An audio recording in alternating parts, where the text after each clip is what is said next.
By 1970, the industry had a clear and settled opinion about what Ann-Margret was. She was a performer, a remarkable one.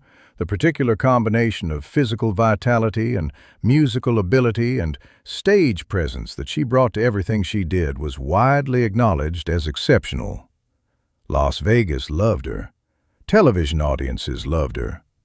The specific genre of film she had worked in, the musical, the comedy, the vehicle built around her energy and her image, had demonstrated repeatedly that audiences responded to her with genuine enthusiasm.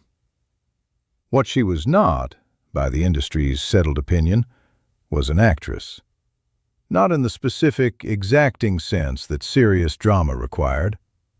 The roles she had played had not asked for that, and nothing in her public profile had given anyone a reason to believe it was there. The category into which she had been placed, performer, entertainer, musical talent, was a flattering one, but it had edges, and the edges were clear. Mike Nichols disagreed. Not loudly, not publicly.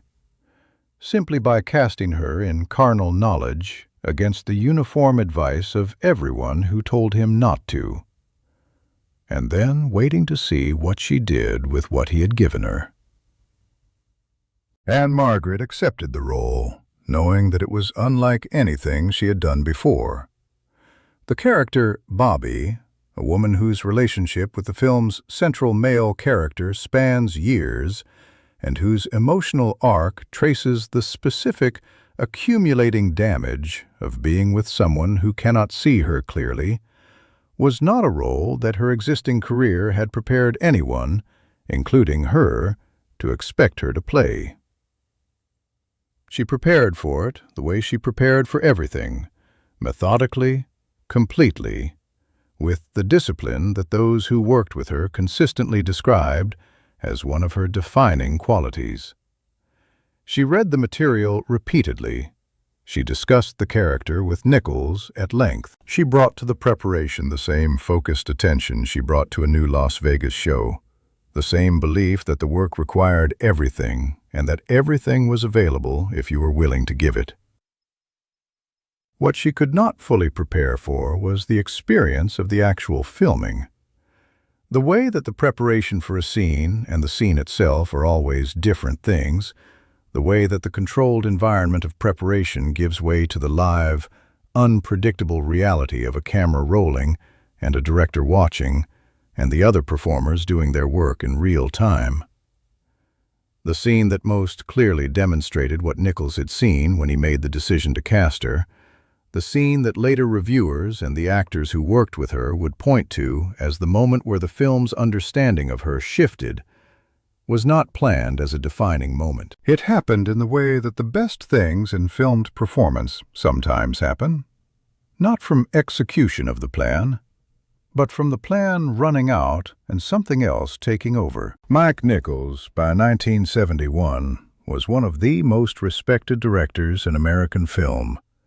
Who's Afraid of Virginia Woolf and The Graduate had established him as someone who understood how to create the conditions in which performers did things they had never done before, who had a specific, uncommon ability to see what a performer was capable of at a level beyond what their existing work demonstrated. Carnal Knowledge was, by design, a difficult film. It was built around performances, around the specific, uncomfortable reality of characters who were simultaneously ordinary and not admirable, recognizable and exposing in the way that fiction is exposing when it names something true about how people actually behave. The film's success depended on performances that were genuine in a particular sense, not performed vulnerability, but actual exposure. Not the portrayal of a person feeling something, but the feeling itself, caught and held on film. What Nichols had seen in Ann-Margret, in her live performances, in the specific quality of presence she brought to material that asked very little of it, was something the industry's category for her didn't account for. not technique.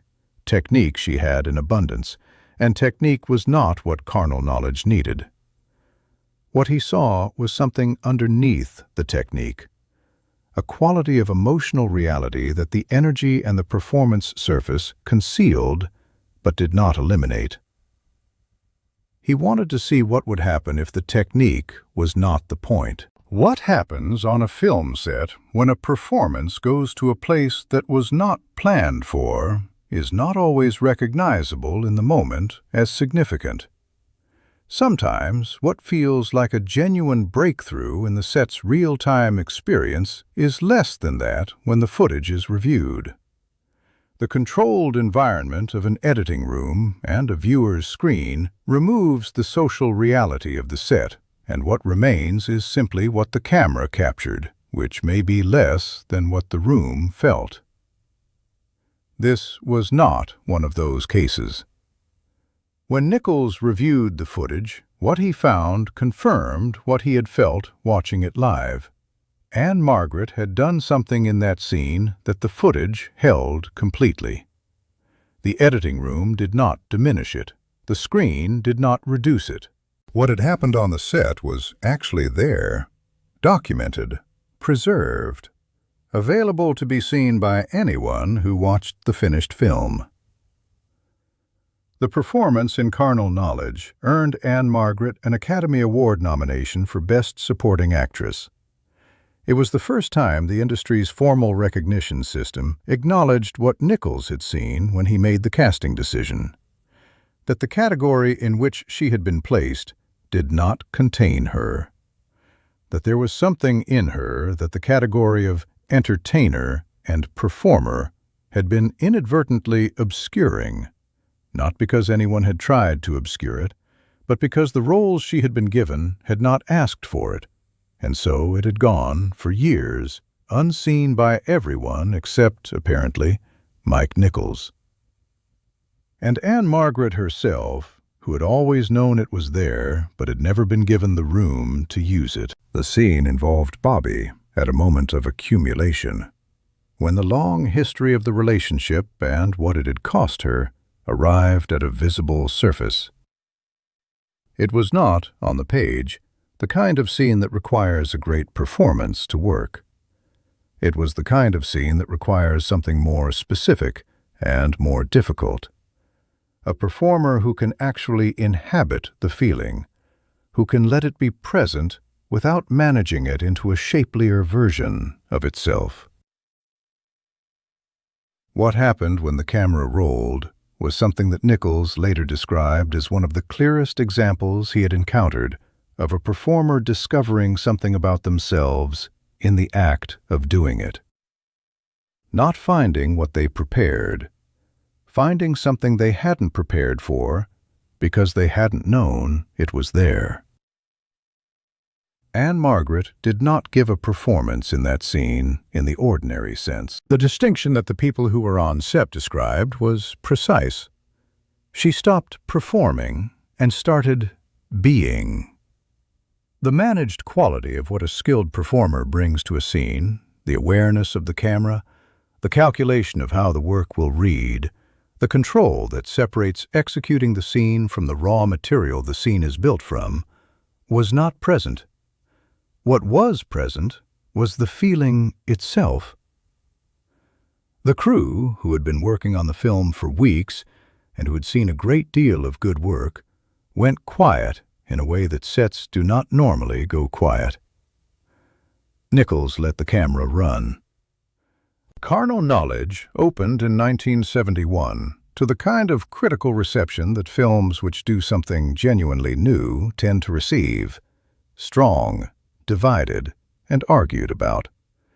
The performances were consistently cited as the film's most important element, and Ann-Margret's performance was consistently cited as the element of the performances that most surprised people who thought they had understood what Ann-Margret was. The reviews used language that her earlier work had not generated: serious, unguarded, genuine, surprising, devastating. Words that described something fundamentally different from the language of her previous notices, which had been genuinely warm, but which had operated in the vocabulary of performance and entertainment, rather than the vocabulary of truth.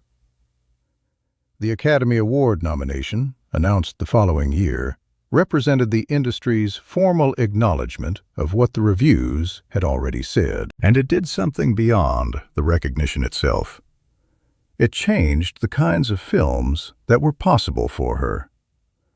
The category that had contained her was not eliminated. Las Vegas was still there.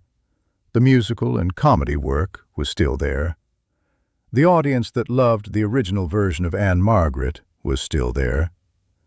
But the edges of the category had shifted.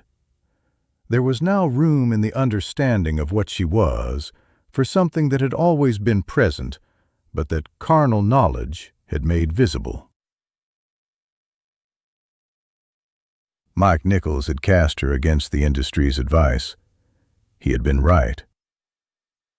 And in being right, he had given back to Ann-Margret something the industry's category had been quietly holding from her. Ann-Margret spoke about the making of Carnal Knowledge in terms that suggested the film represented a threshold, a point at which something that had been there all along was given room to exist in public, and in existing changed what was possible afterward. Not the nomination exactly, though the nomination mattered. The actual experience of making the film. The experience of being asked for something she had not been asked for before, and finding, in the asking, that it was there. She credited Nichols, specifically, consistently over the years, not in the general terms of a performer acknowledging a director's contribution, but in the particular terms of someone who understands precisely what was given and what it made possible. The casting decision against industry advice. The willingness to wait and see. The space he had created in which the thing could happen without being managed or redirected towards something safer. What Nichols had understood, and what the industry had missed, was something that becomes visible only when you look at Ann-Margret whole, rather than in the category the industry had assigned her. The energy and the physical commitment and the stage presence that made her what she was as a performer, those were not separate from the thing carnal knowledge asked for. They were the same thing, differently deployed. The force that powered the Las Vegas showroom and the force that powered the scene in Nichols's film came from the same source. The industry had seen the deployment and made a category for it. Nichols had seen the source. That was the difference. The story of Ann-Margret and Carnal Knowledge is, at its simplest, the story of a casting decision made against institutional advice that turned out to be right. But at its actual level, it is something else. The story of a performer who carried a capability for years that the industry's understanding of what she was did not have room for, and who needed one director, one person willing to look past the category to the source, to create the conditions in which that capability could be seen. Ann-Margret did not become a different performer after Carnal Knowledge. She was the same person before and after.